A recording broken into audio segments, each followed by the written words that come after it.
안녕하세요, 이명현입니다. 이번 주제는 코스모스 해부학입니다. 코스모스 책이 워낙 입체적인 책이고 방대한 책이기 때문에 사실 이 책을 제가 고백하기로 또 볼 때마다 굉장히 다양하게 다면적으로 그때그때 느낌이 다르다고 말씀을 드렸잖아요.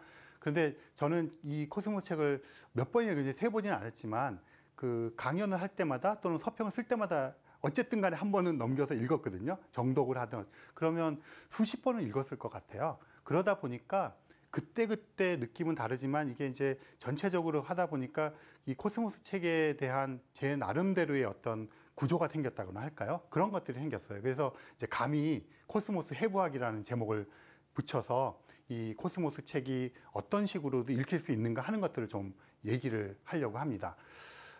이 코스모스 책을 처음에 읽었을 때 그 충격도 있는데 다시 읽으면서도 항상 첫 문장을 보고는 제가 섬찟섬찟해요. 첫 문장이 어떻게 나오냐면 코스모스는 과거에도 있었고 현재에도 있으며 미래에도 있을 그 모든 것이다. 그러니까 가만히 생각해 보면 그냥 모든 것이 다라는 소리잖아요. 그러니까 이 책에서는 우주와 인간과 모든 것에 대한 이야기를 하겠다 이런 걸 선언한 거예요. 근데 사실 어떤 책들을 보면 첫 문장이 굉장히 중요하잖아요. 그 첫 문장을 통해서 사람들이 책을 읽을 것인가 말 것인가 결정되는데 저는 그러니까 살아오면서 숱한 책들을 봤지만 첫 문장이 가장 강렬히 했던 것이 이 코스모스하고 안나 까레니나예요. 안나 까레니나의 책 보면 행복한 것은 한 가지면 불행한 것은 각각의 이유가 있다 막 이런 거잖아요. 딱 보면 이 책의 내용을 알 것 같아요. 각각의 불행한 얘기를 막 하겠구나 막 이런 거잖아요. 그래서 이 코스모스의 첫 문장도 그 정도의 충격이 왔던 것이고요. 그런데 이런 생각 해보셨나 모르겠습니다. 왜 제목이 코스모스일까? 번역하면 우주잖아요. 왜 우주가 아니라 코스모스일까? 우주, 코스모스. 뭔가 이렇게 느낌이 좀 다른가요?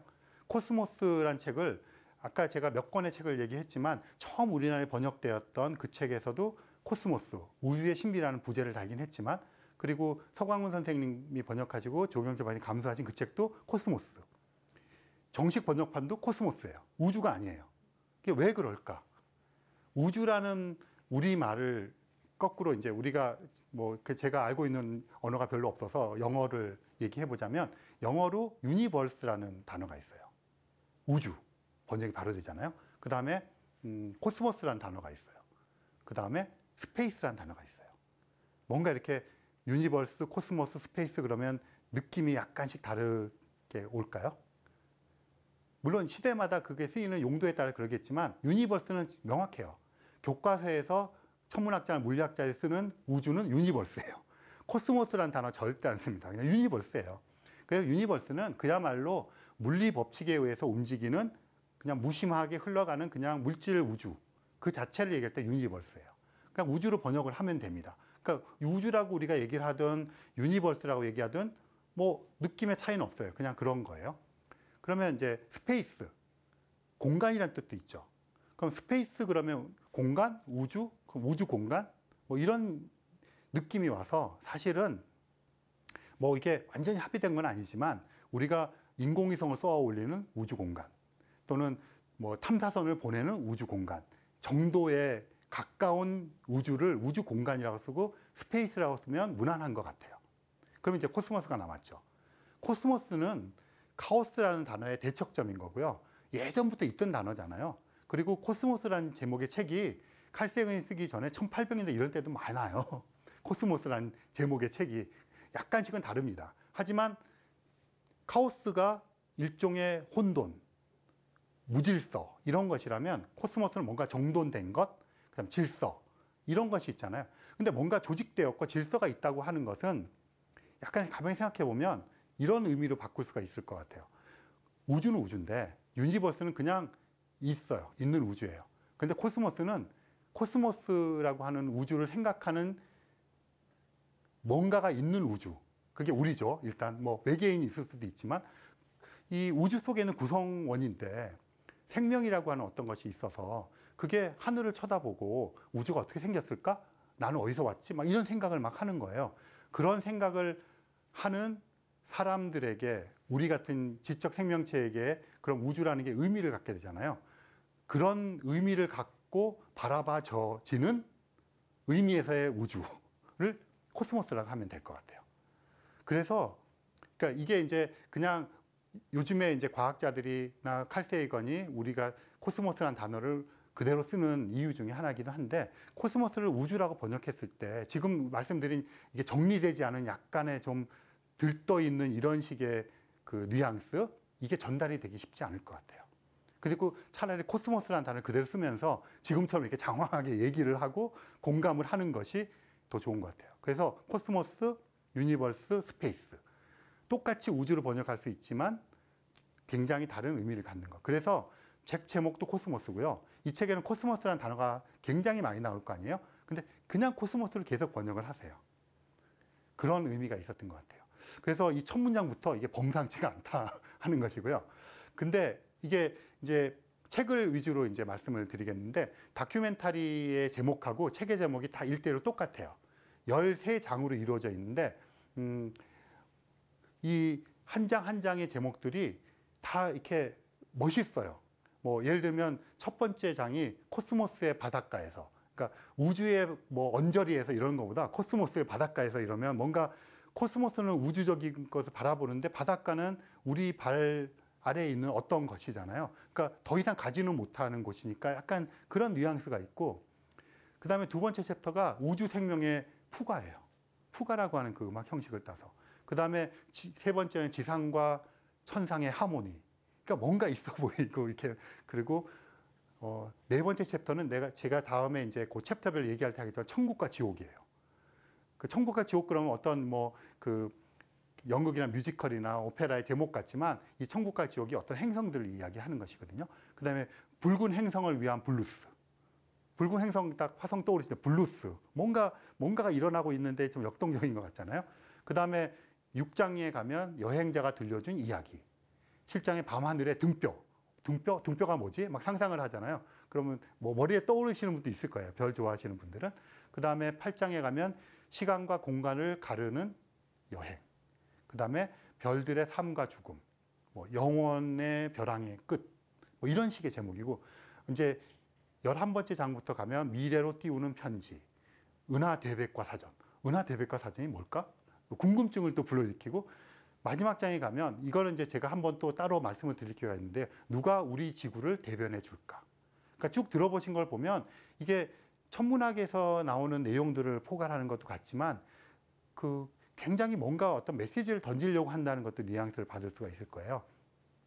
그래서 제가 오늘 이제 좀 이 책에 대한 분석을 하고 제 나름대로 해체했다가 해부한 것을 가지고 이제 여러분들한테 들려드리기도 하고, 지금 말씀드린 13챕터들을 조금씩 묶어서 이 각 장마다의 핵심적인 내용들을 또 한번 정리를 해서 여러분들이 책 읽기를 할 때 가이드가 되도록 한번 해보도록 하겠습니다. 홍승수 교수님 번역하신 분 얘기를 한번 다시 돌아가려고 합니다. 나의 코스모스란 책에 이분이 너무나 꼼꼼하신 분이라서 책을 그냥 고지고대로 못 읽으세요. 그래서 저도 책을 읽다 보니까 이 강의를 통해서 제가 코스모스 책은 뭐 역사책이기도 하고 문학책이기도 하고 뭐 이런 얘기를 여러 번 하고 있었잖아요. 그런데 진짜로 상당히 많은 천문학 이야기 나오고 고생물학 이야기 나오고 철학, 문학 뭐 이런 얘기 많이 나옵니다. 그런데 그게 얼마나 몇 개나 에피소드 나오는지 이런 거 세보지는 않잖아요. 뭐 대충 역사적인 게 맞네 이러고 마는데, 이 홍승수 교수님은 이걸 다 셌어요. 그래서 나의 코스모라는 책에 그걸 써놓으셨습니다.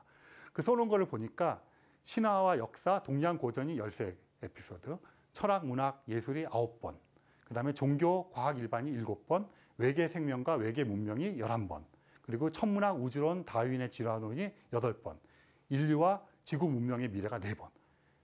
물론 이제 기준이 좀 다르니까 좀 다르겠지만, 이렇게 지금 들어보신 것만 보시더라도 이 책은 그냥 천문학 책이라고 우기기 힘든 책이죠. 그냥 세상의 모든 것에 대한 책. 이렇게 아까 처음에 서문에서 코스모스는 모든 것이 과거와 현재와 미래라고 얘기했던 것들이 그대로 드러나는 것 같아요. 그래서 그 홍승주 교수님은 책을 읽으시면서 이런 에피소드들이 얼마나 이렇게 잘 배치되어 있는가, 이렇게 이제 해부를 하신 거죠. 일종의 그 나름대로의 해부를 하신 겁니다. 그리고 실제로 코스모스 책 읽기를 진행할 때 저는 이제 그 챕터별로 이렇게 따라서 읽는데, 어떤 분들은 이 챕터를 이렇게 바꿔가지고 나름대로 배치를 해서 하시는 분들도 계세요. 그렇게 다양한 책이라는 걸 말씀을 드리고요. 홍 교수님이 이렇게 해놓으셨기 때문에 사실은 저는 저런 작업을 다시 할 필요가 없어요. 그리고 너무나 고맙죠. 이렇게 개관해서 볼 수 있게. 저는 좀 다른 각도에서 책을 좀 봤습니다. 여러 번 읽다 보니까 어느 순간에는 이 키워드에 꽂혔어요. 그리고 다음 책을 읽을 때는 또 이 키워드에 꽂히고 이러는 거예요. 그래서 그걸 다 이렇게 모아봤더니 몇 개의 키워드로 요약이 되고요.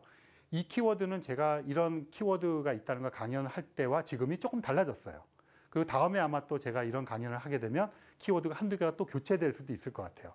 지금 제가 생각하고 느끼고 있는 코스모스 책을 막 다 이렇게 장애 구분 없이 흐트렸다가 다시 모으면 이런 키워드로 이루어져 있을 것 같아요. 첫 번째 키워드는 이별. 조금 생뚱맞죠? 천문학 책인데 그 다음에는 경이로움, 허무함. 근데 경이로움과 허무함은 제가 묶었어요. 그 다음에 성찰, 모험. 어쩌면 성찰과 모험도 묶을 수 있을지 몰라요.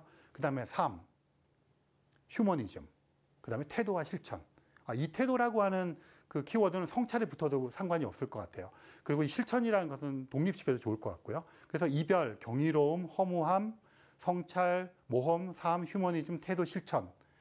읽을 때마다 저는 다른 독자가 다른 책을 읽었다고 생각을 합니다. 그것을 이제 한꺼번에 모아놓은 것이죠. 그랬더니 저런 키워드들이 떠오르는 것을 어느 순간에 느꼈어요. 그래서 그것에 대해서 얘기를 이제 하고 다닙니다. 이별, 뭔가 이별을 안 좋은 거죠. 떠나보내는 거잖아요. 그런데 사실 생각해 보면 이별 중에 가장 좋은 것은 냉정하지만 아름다운 이별인 것 같아요. 사실 우리가 이별을 잘 못하기 때문에 여러 문제가 생깁니다. 어떤 제 친한 기자분이 그런 말씀하셨어요. 인간관계의 끝은 배신이다. 그래야 끝장이 난다는 거죠.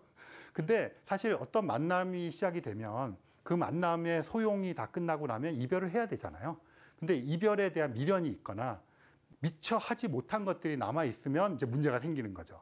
그런데 사실 어떤 순간에 할 바를 다 하고 헤어지면 정말 그런 거 있잖아요. 헤어졌지만 원 없이 사랑했다, 원 없이 공부해봤다, 이런 거 있잖아요. 그러면 이별도 잘 할 수가 있는 것 같아요. 그러자면 냉정해야 되는 거죠. 그렇지만 존중해야 되는 거죠. 그래서 지금부터 말씀드리려고 하는 이별은 냉정하지만 존중하는 아름다운 이별입니다. 왜 이런 말씀을 드리냐면요. 이 책을 이제 읽다 보시면 그 홍승주 교수님이 여러 가지 써놓은 거기 보면 역사, 철학, 신화 이런 게 있잖아요. 이 책에 그 챕터들을 보면 딱 첫 챕터에 항상 어떤 인용을 하고 시작을 해요. 그 인용을 하는데 그 인용하는 게 과학책을 인용하는 것이 아니라 과학책도 있습니다. 근데 아주 오래된 정말 몇 세기 전에 나왔던 경전에서도 인용을 하고요. 또 어떤 경우는 그 남태평양 이런 데 조그마한 마을에서 나오는 전설을 인용하기도 하고요. 거대한 종교에서 인용하기도 하고 정말 지금은 이름도 알 수 없는 어떤 진짜 잊혀진 종교에서 끄집어내기도 하고 어떤 묻혀진 전설에서 끄집어내기도 하고 시에서 끄집어내기도 하고요.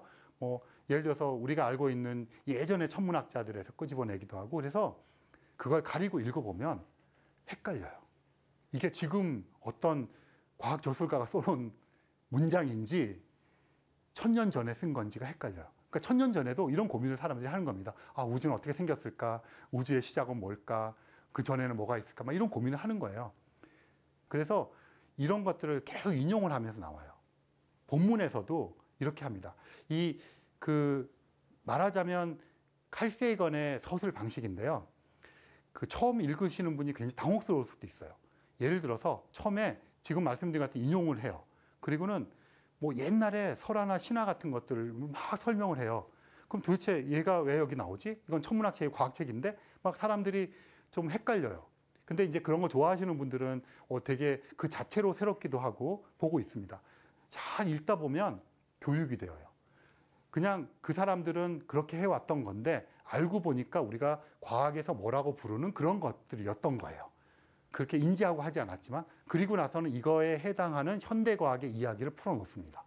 그럼 사람들이 자연스럽게 옛날에 막 해오던 것들이 지금 현대과학에서 이렇게 얘기하는 거야. 그러니까 그래? 그럼 과학이 맞고 진실인 거네? 이렇게 이제 빨려 들어가 버리는 거죠.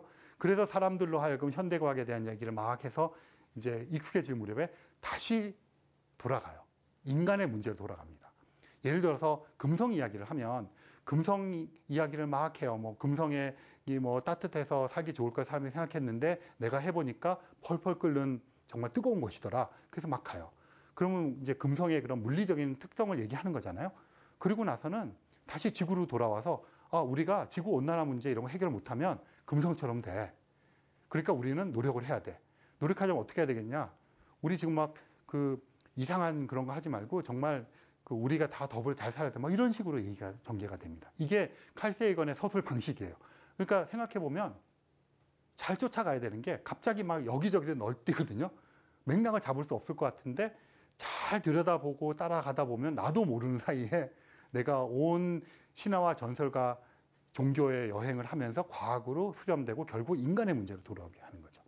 그런 게 칼 세이건의 방식인데 그러다 보니까 사람들이 착각하는 게 있어요. 칼 세이건이 굉장히 그런 종교적인 거나 설화나 신화를 의존한다고 생각을 해요.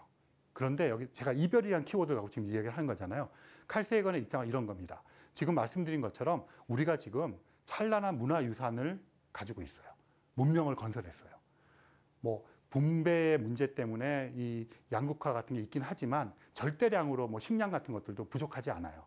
하지만 그렇게 우리가 풍요롭게 되었고 정신적으로 물질적으로 그렇게 되었고 우리가 지적인 능력을 갖게 되었고 이 모든 것에 우리는 어디에 빚을 졌냐면 종교라든가 설화라든가 신화 같은 이런 행위들에 빚을 져서 우리가 좀 존재한다는 거예요.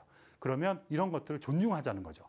그래서 내가 칼 세이건이 그런 것들을 인용을 하고 그런 걸 여러분들에게 보여주면서 우리가 얼마나 찬란한 이런 것들에 빚을 졌는가 존중에 마땅하다 하는 이야기를 해요. 그런데 결론을 보면 이렇게 했던 것들이 지금 과거로 다 대체가 되는 거예요. 이렇게 했던 것들이 사실은 과학으로 대체할 수 있는 행위였던 거예요. 그냥 간단한 예를 직관적으로 들면 번개가 쳐요. 번개가 치면 신의 징벌이에요. 우리가 뭘 잘못한 거죠. 잘못한 게 없는데 잘못한 걸 생각해야 돼요. 그리고 그렇게 해서 사람들로 하여금 조신하게 있고 도덕을 만들고 법규를 만들고 다른 사람을 해치지 않고 내세를 기약하면서 지금 조금 더 도덕적으로 올바르게 살게 하고 지금 살아야 될 가치를 만들어주는 역할을 했던 거죠. 그런데 지금 현대과학은 번개가 치는 것이나 홍수가 나는 것이 그냥 자연현상이라는 걸 알게 됐어요. 신과는 상관없는. 그리고 그랬기 때문에 가공의 그런 두려움을 피하기 위한 가공의 어떤 설정도 필요가 없어요. 신을 설정하지 않더라도 번개가 하는 것을 피레침을 해서 해결할 수가 있고요. 홍수를 위해서 뚝을 쌓을 수가 있어요. 그렇기 때문에 예전에 그런 우리들의 도덕과 살아갈 가치를 만들어 주었던 찬란한 문화유산을 지금 적용을 하는 것은 우리가 비가역적으로 돌아갈 수 없는 진실을 알아버렸기 때문에 과학적인 진실을 그렇게 돌아가는 것은 어렵다. 그러니까 우리는 지금 과학이라고 하는 것, 우리가 알아낸 과학적 사실로부터 알아낸 진실을 통해서 새로운 살아갈 삶의 가치를 찾자. 그리고 이 책에서 그런 가이드를 하겠다. 이렇게 얘기를 하는 겁니다. 그러자면 이것들을 존중하는 태도하고 이것들의 빚을 진 것하고 이것을 더 이상 현재에서 쓰지 않겠다는 냉정한 선언을 하는 거잖아요. 그래서 이별이라고 하는 키워드가 전 중요하다고 봅니다. 그 냉정한 이별. 하지만 아름답잖아요. 그래서 굉장히 재밌는 현상이 있습니다. 이런 식으로 해서 칼 세이건은 종교인들이나 이 사람들부터 물론 칼 세이건이 가지고 있는 종교관이라는 게 척박하기 그지없겠죠. 종교나 신학자들 입장에서 보면 칼 세이건의 종교관이라는 게 사실 과학에 대한 이해보다 크겠습니까? 관심도 그렇게 많지 않으니까 알고 싶은 만큼만 아는 거죠. 그런데 평생을 신학을 공부한 사람 입장에서 보면 칼 세이건이 가지고 있는 종교관이나 신앙에 대한 그런 지식이라든가 깊이는 뭐 얕기 그지없겠죠. 하지만 칼 세이건이 종교를 대하는 태도, 신앙을 대하는 태도, 그 자신은 무신론자고 회의론자고 그렇지만 그런 다른 형태의 믿음을 가지고 있는 사람들을 대하는 태도, 이런 것들은 존중의 태도가 있다는 거죠. 그렇기 때문에 다른 종교의 지도자들이 칼 세이건을 미워하지는 못하죠. 반대할 수는 있죠. 논쟁할 수는 있죠. 그런 것들이 나타나 있습니다. 그런 것이 여실히 보여주는 책이 이 책이라고 생각되고 그것의 증명이 각 챕터마다 처음에 시작하는 그 인용구들, 곳곳에 나오는 그런 인용구들이라고 생각을 합니다. 그래서 저는 어쩌면 이 책을 통틀어서 가장 중요한 키워드 두 개를 꼽으라면 이 이별과 마지막에 얘기할 실천의 문제라고 생각합니다. 그래서 저는 사실 이 책을 여러 번 읽으면서 굉장히 안도를 했어요. 그리고 보통 그러잖아요. 칼세이건의 코스모스가 저한테 굉장히 영향을 미치고 지금도 이런 강연을 하게끔 해준 책이기 때문에 제 인생의 책이죠, 당연히. 그러면 보통 이 책을 따라하고 싶다, 담고 싶다 이런 얘기잖아요. 저는 전혀 그렇지 않습니다. 칼세이건 같이 책 쓸 생각 전혀 없고요. 이렇게 따라할 생각 전혀 없고요. 못해서도 그렇지만 안 하려고요. 그 이유가 저는 약간 어릴 때부터 과학도로 자랐고 뭐 문학을 좋아하긴 하지만 그래서 이 책을 읽으면서 되게 힘들고 불편해요. 그런 거 다 빼고 그냥 과학 얘기만 했으면 좋겠어요. 그러니까 저 같은 이제 과학을 꿈꾸던 소년들은. 그런데 칼세이건은 우리가 살고 있는 곳에서 일반인들의 일상의 용어로 이야기를 하자면 그들이 익숙한 것을 통해서 이야기를 말을 걸어야 되잖아요. 그리고 그 자신도 융합적인 인물이긴 하지만 칼세이건은 기본적으로 과학자이기 때문에 과학 이야기할 때 제일 신이 나죠. 하지만 이런 이야기를 차곡차곡 하면서 하는 거죠. 그래서 저는 이 코스모스가 제게는 더 이상 저는 이런 일을 안 해도 된다. 그러니까 저는 과학책을 쓸 때 이런 일을 안 하고 그냥 내가 좋아하는 시를 인용할 수는 있지만 이렇게 사람들을 설득하려고 하는 작업을 본 칼세이건이 우리 모든 과학 저술가를 대표해서 다 해놓으셨다. 이거를 끝. 그리고 이제 저는 제가 하고 싶은 일. 그래서 어떻게 생각하면 그런 면에서 굉장히 칼세이건에게 현대 과학 저술가들이 빚을 졌다고 생각합니다. 그래서 이별이라는 화두가 굉장히 크고요. 이 이야기를 꼭 하고 싶어요. 제가 이제 종교 이야기 조금 했잖아요. 종교 지도자들과. 칼세이건이 살아생전에 그 달라이 라마와 굉장히 깊은 교류를 합니다. 유튜브 찾아보시면 달라이 라마랑 칼세이건이 같이 얘기하는 그 영상들이 있는데요. 이만한 이제 칼라 그 나선 누나를 놓고 둘이 막 대화를 합니다. 뭐 많이들 아시는 것처럼 달라이 라마가 호기심이 엄청나게 많은 사람이래요. 그래서 뭐 뜯어 고치고 막 시계 고치고 이런 게 취미라 그러잖아요. 그리고 막 이런 최첨단의 과학 기술에 대해서 엄청나게 좋아하고 뭐 그런 사람이래요. 그러다 보니까 칼세이건 같은 동료가 정말 멋진 친구가 아니겠어요? 그래서 그런 과학적인 지적 토론을 굉장히 많이 합니다. 그런데 두 사람이 평행선을 긋는 부분이 있죠. 사후 세계 얘기할 때. 달라이 라마는 공식적으로 다시 태어난 사람이잖아요. 그러니까 그걸 부인할 수는 없죠. 속으로 어떻게 생각하든 잘 모르겠지만 칼세이건은 공식적으로 회의론자고 무신론자고 과학자니까 내세를 인정할 수 없잖아요. 칼세이건이 내세에 대해서 언급한 부분이 있어요. 어떤 말을 하냐면 자기는 내세가 있었으면 좋겠다. 왜냐하면 현세가 어떻게 돌아가는지를 보고 싶어서. 죽더라도 현세에 돌아가는 거 보고 싶어요. 그러니까 극단적으로 현세주의자인 거죠. 그러니까 달라이 라마랑 두 사람이 이제 사후 세계를 갖고 논쟁을 하는 것도 되게 재밌어요. 정말 치열하게 평행선을 긋지만 두 사람은 호기심과 지적인 그런 수준이 맞아 떨어지는 사람이기 때문에 너무나 멋진 행동입니다. 근데 칼세이건은 달라이 라마뿐 아니라 세계 각국에 있는 굉장히 많은 종교의 지도자들과 교류를 합니다. 그래서 앤드류안과 더불어서 세계 종교 회의를 이끌어요. 사실 굉장히 좀 아이러니컬 하잖아요. 칼세이건은 회의론주의자고, 그러니까 대부분의 과학자들이 기본적으로 회의주의자입니다. 뭐든지 의심을 하는 거거든요. 그러니까 회의주의의 입장을 견지하다 보면 자연스럽게 불가지론자가 되어요. 그래서 과학자들 입에서 절대 믿는다든가 확실하다는 얘기를 안 해요. 뭐 99%의 확률이 있습니다. 없다고 말할 수는 없지만 대부분 될 것으로 생각됩니다. 뭐 이런 식으로 얘기를 해서 답답하기 그지가 없어요. 이런 이제 그 회의주의자이자 불가지론자인 거죠. 그러다 보면 자연스럽게 이제 무신론이라는 단어 자체가 뭐 꼭 그렇게 필요한 단어는 아닌 것 같지만 자연스럽게 이제 신이라는 존재를 특히 의인화된 신을 인정하기 힘들죠. 과학자들의 입장을 견지하게 되면. 그래서 이제 무신론자라고 통칭해서 불려지는 것인데, 뭐 칼세이건도 그 범주에 속해 있고요. 그런데 그 종교 지도자들과 그렇게 잘 어울렸어요. 그것은 그 칼세이건이 종교를 대하는 태도, 그러니까 종교 지도자들이 그런 칼세이건의 태도를 받아들이는 태도, 존중감 이런 것들이 곁들였던 것 같고요. 그래서 그 굉장히 재미있고 어떻게 보면 역설적인 에피소드들이 있는데, 지금 보시는 사진이 그 미국 뉴욕시에 가면 성 요한 성당이라는 게 있어요. 그 성 요한 성당이 이제 말하자면 뉴욕시의 시그니처 같은 것인데, 칼세이건은 그 시애틀에 있는, 미국의 워싱턴주의 시애틀에 있는 그 암센터에서 어떤 되게 유명한 암센터에서 돌아가세요. 12월 20일에 돌아가시지만 그 전부터 이제 입원해서 치료를 받거든요. 그랬는데 곳곳에서 이제 추모, 그 이제 쾌유를 비는 그런 기도회가 열려요.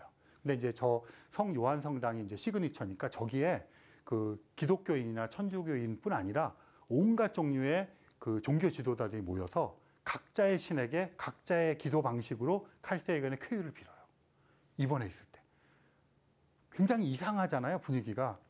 각자의 신에게 무신론자를 위한 기도를 하는 거예요. 그것도 정성을 다해서, 진심을 다해서 모여가지고 그 성당에. 그러니까 이 사실 하나만 보더라도 칼세이건의 사람이 얼마나 이런 것들이 열려 있는가 하는 것을 알 수 있죠. 홍승수 교수님의 나의 코스모스라는 책을 돌아가면요. 홍승수 교수님은 천주교 신자셨어요.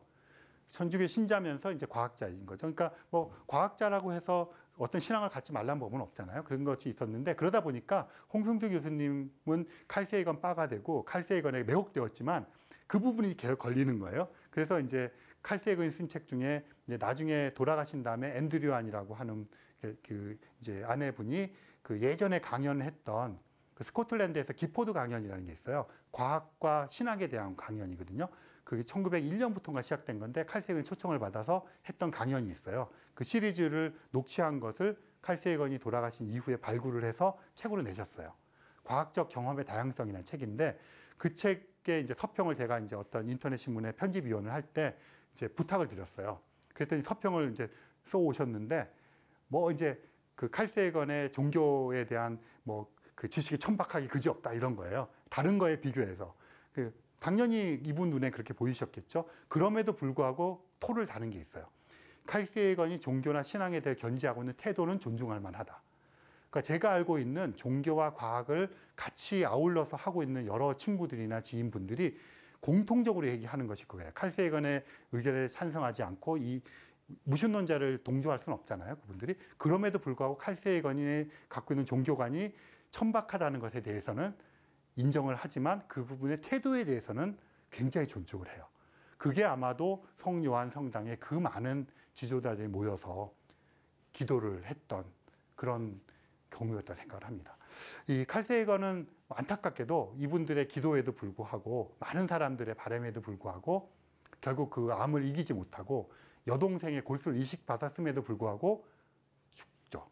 너무 아쉬운 나이에 죽었어요.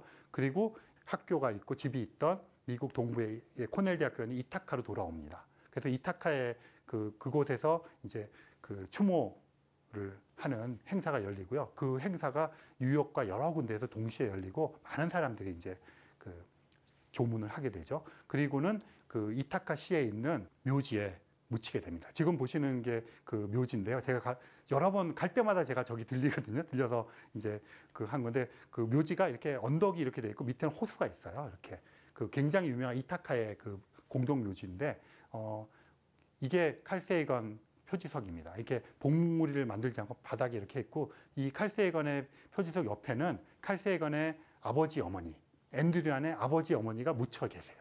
그리고 칼세이건의 옆자리에는 앤드류안의 자리가 비어 있습니다.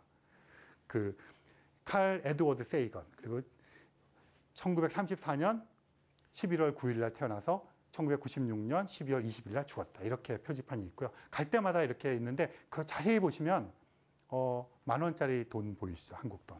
그리고 참빗도 보이죠? 저거 제가 놓고 온 겁니다. 그리고 저거 사진 찍은 이후에 제가 그 다음에 갔더니 참빗은 있는데 10,000원짜리가 없어졌어요. 그리고 저기에 뭐 와인병 같은 거 놓고요. 보시면 막 인형도 놓고 사람들이 와서 그런 일들을 많이 합니다. 칼세이건이라는 분은 지금 말씀드린 것처럼 이별을 하지만 그렇게 아름다운 이별을 할 줄 아는 분이었고 그래서 여러 사람들의 가슴속에 남아있는 것 같아요. 네, 오늘 강의는 여기서 마치도록 하겠습니다. 감사합니다.